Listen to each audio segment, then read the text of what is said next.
ನಮಸ್ಕಾರ. ನಾನು ನಿಮ್ಮ ಆನಂದ್ ನಾಯ್ಕ್. ತೃತೀಯ ಭಾಷೆ ಹಿಂದಿಗೆ ಸಂಬಂಧಪಟ್ಟಂಥ ಹಿಂದಿ ಸಂಗಾತಿ ಯೂಟ್ಯೂಬ್ ಚಾನಲ್ಗೆ ತಮಗೆಲ್ಲ ಸ್ವಾಗತ. ಆತ್ಮೀಯ ವಿದ್ಯಾರ್ಥಿಗಳೇ, ಇವತ್ತು ನಾನು 10ನೇ ತರಗತಿಯ ಕಾಶ್ಮೀರಿ ಸೇಬ್ ಪಾಠವನ್ನು ನಿಮ್ಮ ಎದುರಿಗೆ ಪ್ರಸ್ತುತ ಮಾಡಿಸ್ತಾ ಇದ್ದೇನೆ. ಕಾಶ್ಮೀರಿ ಸೇಬ್ ಪಾಠ ಪರೀಕ್ಷೆಯ ದೃಷ್ಟಿಯಿಂದ ಬಹಳ ಮಹತ್ವಪೂರ್ಣವಾದಂಥ ಪಾಠ. ಇದರಲ್ಲಿ 2 ಅಂಕದ, 3 ಅಂಕದ, 4 ಅಂಕದ ಪ್ರಶ್ನೆಗಳು ಬರುವಂಥ ಸಾಧ್ಯತೆಗಳು ಬಹಳ ಇದೆ ಮತ್ತು ಬಹಳ ಸರಳವಾದಂಥ ಪಾಠ. ಈ ಪಾಠವನ್ನು ಚೆನ್ನಾಗಿ ಕೇಳಿದರೆ, ನೋಡಿದರೆ ನೀವು ಕಾಶ್ಮೀರಿ ಸೇಬ್ ಪಾಠದಲ್ಲಿ ಬರ್ತಕ್ಕಂಥ ಪ್ರಶ್ನೆಗಳನ್ನು ಸುಲಭವಾಗಿ ನೀವು ಉತ್ತರಿಸಬಹುದು. ವಿದ್ಯಾರ್ಥಿಗಳೇ, ಇದರೊಳಗೆ ಮೊಟ್ಟ ಮೊದಲು ನಾವು ಲೇಖಕ ಪರಿಚಯವನ್ನು ನೋಡುವ. ಲೇಖಕರು ಪ್ರೇಮ್ಚಂದ್ ಅವರ ಪರಿಚಯವನ್ನು ಸಂಕ್ಷಿಪ್ತವಾಗಿ ಮಾಡಿಕೊಳ್ಳೋಣ. ಅದರ ನಂತರ ಪಾಠದ ಸಂಕ್ಷಿಪ್ತ ಸಾರಾಂಶವನ್ನು ಒಂದು ಸಲ ನೋಡೋಣ. ಪಾಠದ ಸಂಕ್ಷಿಪ್ತ ಸಾರಾಂಶವನ್ನು ನೋಡಿಕೊಂಡ್ರೆ ನಿಮಗೆ ಮತ್ತಷ್ಟು ಪರೀಕ್ಷೆಯಲ್ಲಿ ಉತ್ತರ ಬರೀಲಿಕ್ಕೆ ಭಾಳ ಸಲೀಸಾಗ್ತದೆ. ಅದರ ನಂತರ ಪ್ರಶ್ನೋತ್ತರದ ಬಗ್ಗೆ, ಮಹತ್ವಪೂರ್ಣವಾದಂಥ ಪ್ರಶ್ನೋತ್ತರ ಬಗ್ಗೆ ಚರ್ಚೆ ಮಾಡೋಣ. ಅದರ ನಂತರ ಪ್ರಮುಖ ವ್ಯಾಕರಣಗಳ ಬಗ್ಗೆ ನಾವು ಚರ್ಚೆ ಮಾಡುವ. ಈಗ ಮೊಟ್ಟ ಮೊದಲು ಲೇಖಕ ಪರಿಚಯ. ಈ ಕಾಶ್ಮೀರಿ ಸೇಬ್ ಪಾಠ ಒಂದು ಕತೆ, ಕಹಾನಿ. ಇದರ ಲೇಖಕರು ಪ್ರೇಮ್ಚಂದ್. प्रेमचंद का जन्म 31 जुलाई 1880 वाराणसी के पास लमही नामक गांव में हुआ. इनका वास्तविक नाम धनपत राय. प्रमुख कृतियाँ गोदान, सेवा सदन, गबन, निर्मला, कहानी संकलन, मानसरोवर. जन्म 31 जुलाई 1880 को वाराणसी के पास लमही नामक गांव में हुआ. इनका वास्तविक नाम धनपत राय. प्रमुख कृतियाँ गोदान, सेवा सदन, गबन, निर्मला, कहानी संकलन है मानसरोवर. ಮೊದಲು ನಾವು ಈಗ ಪಾಠದ ಸಾರವನ್ನು 3 ಭಾಗವಾಗಿ ವಿಂಗಡಣೆ ಮಾಡೋಣ. ಬಾಜಾರ್ और ಸೇಬ್ का ವ್ಯಾಪಾರ ಉನಕೆ ಅನುಭವ. ಮೊದಲು ಲೇಖಕರು ಬಾಜಾರಿಗೆ ಹೋಗ್ತಾರೆ, ಅಲ್ಲಿ ಸೇಬನ್ನು ನೋಡ್ತಾರೆ, ಅಲ್ಲಿ ಒಂದಿಷ್ಟು ತಮ್ಮ ಅನುಭವಗಳನ್ನು, ಹಣ್ಣುಗಳ ಬಗ್ಗೆ, ತರಕಾರಿಗಳ ಬಗ್ಗೆ ತಮ್ಮ ಅನುಭವವನ್ನು ಹಂಚಿಕೊಳ್ತಾರೆ. ಅದರ ನಂತರ ವ್ಯಾಪಾರ ಮಾಡ್ತಾರೆ, ಸೇಬನ್ನು ಖರೀದಿ ಮಾಡ್ತಾರೆ. 2ನೇ ಭಾಗದಲ್ಲಿ ತಾವು ಬಾಜಾರ್ನಿಂದ ತಂದಂಥ ಸೇಬನ್ನು ನೋಡ್ತಾ ಅದರ ಪರಿಸ್ಥಿತಿಯನ್ನು ನೋಡಿ ಅದರ ಬಗ್ಗೆ ಅಭಿಪ್ರಾಯವನ್ನು ವ್ಯಕ್ತಪಡಿಸ್ತಾರೆ. बाजार से लाया गया सेब को देखकर, परिस्थिति को देखकर वो अपना अभिप्राय प्रकट करते हैं. तीसरी भाग में ರೇವಡಿ बेचने वालों से ಲೇಖಕಕ್ಕೆ ಅನುಭವ. ಅಲ್ಲಿ ರೇವಡಿ ಮತ್ತೊಬ್ಬ ವ್ಯಾಪಾರಿ ಜೊತೆಗೆ, ಸಿಹಿ ತಿಂಡಿಗಳನ್ನು ಮಾರುವಂಥ ವ್ಯಾಪಾರಿ ಜೊತೆಗೆ ಅವರ ಅನುಭವವನ್ನು ಹಂಚಿಕೊಳ್ತಾರೆ. ಈ 3 ಭಾಗವಾಗಿ ನಾವು ನೋಡ್ತಾ ಅದಕ್ಕೆ ಸಂಬಂಧಪಟ್ಟಂಥ ಪ್ರಶ್ನೆ ಉತ್ತರಗಳ ಬಗ್ಗೆ ನಾವು ಚರ್ಚೆ ಮಾಡ್ತಾ ಹೋಗೋಣ. ಈಗ ಮೊದಲನೇ ಭಾಗ, ಪಹಲೆ ಭಾಗ में लेखक का बाजार जाना. रंगदार गुलाबी सेब देखकर जी ललचाना. विटामिन, प्रोटीन, टोमेटो, गाजर और आम के बारे में लेखक का कथन. दुकानदार द्वारा सेब के बारे में लेखक की बातों से बहकाना. ಇದು ನೋಡಿ, ಇವೆಲ್ಲ ಬಾಜಾರಿಗೆ ಹೋಗ್ತಾರೆ, ಅಲ್ಲಿ ತುಂಬ ಸುಂದರವಾಗಿ ಜೋಡಿಸಿಟ್ಟಂಥ ಹಣ್ಣುಗಳನ್ನು ನೋಡ್ತಾರೆ, ಅದರ ಆಸೆ ಆಗ್ತದೆ. ನಂತರ ಏನು ಮಾಡ್ತಾರೆ, ಅದ್ರ ಬಗ್ಗೆ ಒಂಚೂರು ಹೇಳ್ತಾರೆ. ಹಣ್ಣುಗಳು, ವಿಟಾಮಿನ್, ಪ್ರೋಟೀನ್ಗಳ ಬಗ್ಗೆ, ಟೊಮೆಟೊ, ಗಜ್ಜರಿ, ಮಾವಿನ ಹಣ್ಣಿನ ಬಗ್ಗೆ ಎಲ್ಲ ಹೇಳ್ತಾರೆ. ದುಕಾನ್ದಾರ್ ದ್ವಾರ ಸೇಬ್ ಕೆ ಬಾರೆ ಮೇಲೆ ಲೇಖಕು, ಈ ಅಂಗಡಿ ಏನು ಹೇಳ್ತಾನೆ, ಲೇಖಕರಿಗೆ ಸೇಬಿನ ಬಗ್ಗೆ ಎಲ್ಲ ವಿವರವಾಗಿ ಹೇಳುವಂಥದ್ದು, ಕಡೆಗೆ ಸೇಬನ್ನು ತೂಕ ಮಾಡಿ ಕೊಡುವಂಥದ್ದು. ಈ ರೀತಿ ಮೊದಲನೇ ಭಾಗದಲ್ಲಿ ಬರುವಂಥದ್ದು. ಇದಕ್ಕೆ ಸಂಬಂಧಪಟ್ಟಂಥ ಪ್ರಶ್ನೆಗಳು ಏನಂತ ನೋಡೋಣ ನಾವು. लेखक का जी क्यों ललचा उठा. रंगदार गुलाबी सेब को देखकर लेखक के जी ललचा उठा. आजकल शिक्षित समाज में किसके बारे में विचार किया जाता है. बाड़ा, आजकल शिक्षित समाज में विटामिन और प्रोटीन के बारे में विचार किया जाता है. दुकानदार ने लेखक से क्या कहा. ಬಹಳ ಮಹತ್ವಪೂರ್ಣವಾದಂಥ ಪ್ರಶ್ನೆ. दुकानदार ने कहा, बाबूजी बड़े मज़ेदार सेब आए हैं, खास कश्मीर के, आप ले जाए, खाकर तबीयत खुश हो जाएगा. बाद में दुकानदार ने अपने नौकर से क्या कहा.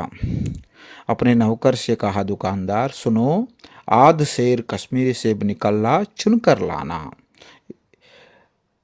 ನಾವು टोमेटो के बारे में लेखक की क्या राय है. टोमेटो को पहले कोई भी न पूछता था, अब टोमेटो भोजन का आवश्यक अंग बन गया है. गाजर के बारे में लेखक की क्या कथन है. गाजर भी पहले गरीबों के पेट भरने की चीज़ थी। अमीर लोग तो उसका हलवा ही खाते थे। मगर अब पता चला है कि गाजर में भी बहुत विटामिन है, इसलिए गाजर को महत्व मिला है। ಈಗ ಎರಡನೇ ಭಾಗದಲ್ಲಿ ಸೇಬು घर में लाकर ಪರಖನ, ತಾವು ತಂದಂಥ ಸೇಬನ್ನು ಮನೆಯಲ್ಲಿ ಬಂದು ಪರೀಕ್ಷೆ ಮಾಡ್ತಾರೆ. ಅವರು ಹಣ್ಣು ತಿನ್ನಬೇಕಂತೇಳಿ ತೆಗಿತಾರೆ.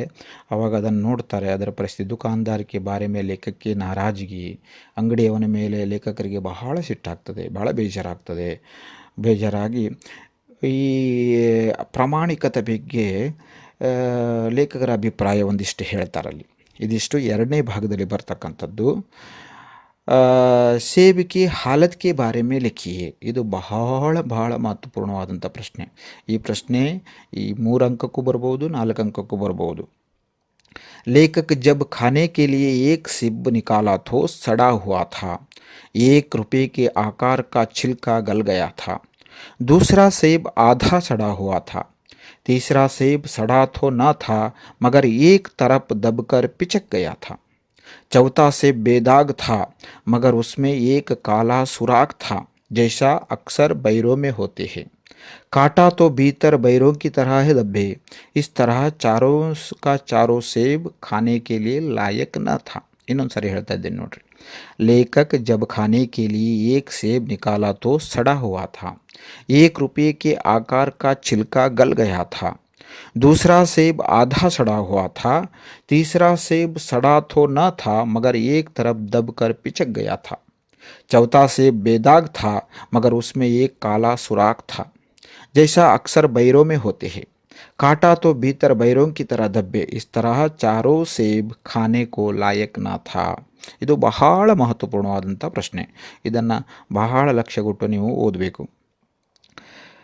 लेखक के अनुसार आदमी बेईमानी कब करता है. ಈ ಅಡಿಷನಲ್ ಪ್ರಶ್ನೆಗಳು ಬಂದರೂ ಬರುವಂಥ ಸಾಧ್ಯತೆಗಳಿದ್ದಾವೆ. आदमी बेईमानी तब करता है जब उसे अवसर मिलता है.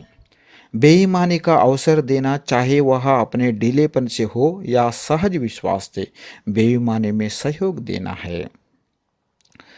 ಈಗ ಮೂರನೇ ಭಾಗದಲ್ಲಿ ರೇವಡಿಯ ಬೇಚನೆ ವಾಲೆ ದುಕಾನ್ದಾರನ್ ಸೆ ಅನುಭವ. ರೇವಡಿ ಮಾರುವವನ ಜೊತೆಗೆ ದುಕಾನ್ದಾರ ಜೊತೆಗೆ ಅನುಭವ ಎಂಥದ್ದು ಅಂತಕ್ಕಂಥದ್ದು. ಅಲ್ಲಿ ಹೋಗ್ತಾರೆ, 50 ಪೈಸೆ 1 ರೂಪಾಯಿ ನೋಟ್ ಕೊಟ್ಟು ಬರ್ತಾರೆ. ಉಳಿದ ಪೈಸೆ ಹಣವನ್ನು ತರಲಿಕ್ಕೆ ಮರಿತಾರೆ. ಅವರು ಮತ್ತೆ ಮರುದಿನ ಹೋದಾಗ ಅವನು ಉಲ್ಟಾ ಲೇಖಕ್ ಸೆ ಕ್ಷಮಾ ಮಾಂಗ್ತೆ ಹುಯೆ ಓ ಉಸ್ ಪೈಸೆ ಕೋ ಲೌಟಾತಾ ಹೈ. ಅಂದರೆ ಲೇಖಕರ ಜೊತೆ ಕ್ಷಮೆಯನ್ನು ಕೇಳಿ ಅವರಿಗೆ ಕೊಡ್ತಕ್ಕಂಥ ಹಣವನ್ನು ವಾಪಸ್ ಕೊಡ್ತಾರೆ.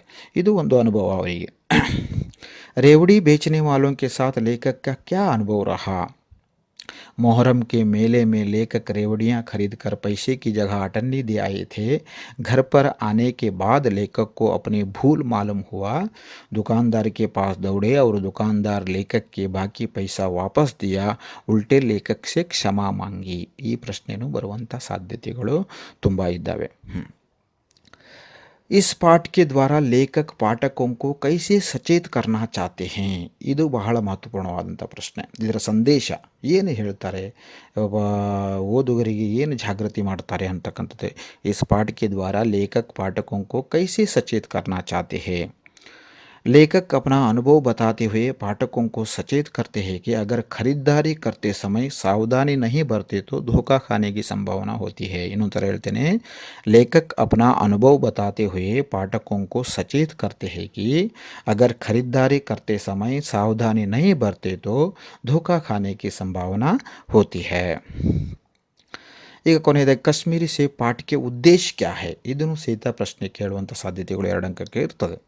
इस कहानी में बाजार में लोगों के साथ होने वाले धोखेबाजी पर प्रकाश डाला गया है और खरीदारी करते समय सावधानी बरतने की आवश्यकता पर जोर दिया गया है. ಇನ್ನೊಂದು ಥರ ಹೇಳ್ತಾ ಇದ್ದೇನೆ. इस कहानी में बाजार में लोगों के साथ होने वाले धोखेबाजी पर प्रकाश डाला गया है और खरीदारी करते समय सावधानी बरतने की आवश्यकता पर जोर दिया गया है. ಈಗ ಪ್ರಮುಖವಾದಂಥ ವ್ಯಾಕರಣಾಂಶ. ಅದರಲ್ಲಿ ಮೊದಲಿಗೆ ವಿಲೋಮ ಶಬ್ದ. ಶಾಮ್ ಸುಬಹ, ಖರೀದನಾ बेचना, बहुत कम, अच्छा बुरा, शिक्षित अशिक्षित, आवश्यक अनावश्यक, गरीब अमीर, शिक्षित अशिक्षित, 2 साರಿ, संदेह निस्संदेह, साफ गंदा, बेईमान ईमान, विश्वास अविश्वास, हानि लाभ, पास दूर, गम खुशी और सहयोग, इसका विलोम शब्द असहयोग। बाद में अनुरूप प्रश्न है, इसमें 4 प्रश्न, ये 1 अंक के लिए आ सकता है। पहला है केला पीला रंग, सेब लाल रंग। बाद में सेब फल, गाजर सब्जी, नागपुर संतरा कश्मीरी सेब, कपड़ा नापना टोमेटो तौलना।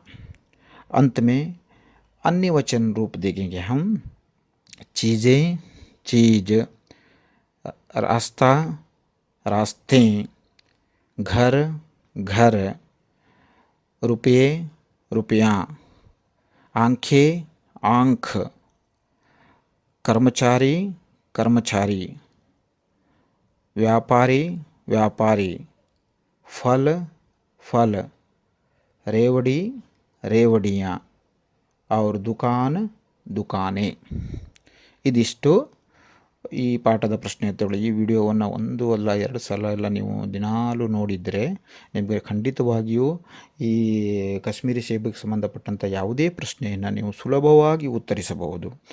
ಈ ನನ್ನೆಲ್ಲ ವಿಡಿಯೋಗಳಿಗಾಗಿ ನನ್ನ ಚಾನಲನ್ನು ಸಬ್ಸ್ಕ್ರೈಬ್ ಮಾಡಿ ಮತ್ತು ಏನಾದರೂ ಸಲಹೆ ಸೂಚನೆಗಳಿದ್ದರೆ ಕಾಮೆಂಟ್ ಮಾಡಿ, ಲೈಕ್ ಮಾಡಿ ಮತ್ತು ನಿಮ್ಮ ಗೆಳೆಯರೊಟ್ಟಿಗೆ ಎಲ್ಲ ಶೇರ್ ಮಾಡಿ. ನನ್ನೆಲ್ಲ ವಿಡಿಯೋಗಳನ್ನು ನೋಡಿ ಪರೀಕ್ಷೆಯಲ್ಲಿ ಹೆಚ್ಚಿನ ಅಂಕ